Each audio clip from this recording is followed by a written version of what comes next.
Utafiti uliochapishwa katika jarida la Archives of Behavior umebaini kuwa wanaume wenye ndevu wana uwezekano mkubwa wa kudumisha mahusiano ya muda mrefu badala ya kutafuta wapenzi wapya.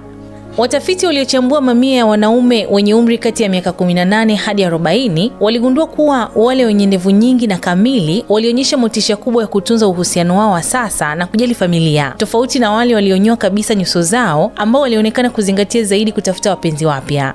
Profesa Peter Jonathan kutoka Chuo Kikuu cha Cardinal Stefan mjini Waso alisema kuwa nidhamu huhitajika katika kutunza ndevu vizuri. Inaweza kuashiria udhibiti na kujitolea kwa ajili ya maisha ya kudumu.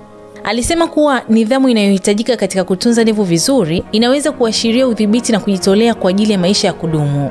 Je, unakubaliana na hili? Niambie kwenye sehemu ya comment. Vile usisahau kupakua app ya SNS Premium kuweza kufurahia makala za kusisimua, stories za watu maarufu duniani, chambuzi mbalimbali na mambo mengine mengi. Pakua kupitia Play Store au App Store. Mimi ni Bahati Limo na hii ni Simulizi na Sauti. Silent Ocean Air Cargo kutoka Marekani na Uturuki. Sasa mizigo yako inakufikia kwa uharaka, usalama na unafuu. Siku zote tunajali muda wako. Wasiliana nasi kwa namba 0746 813 813.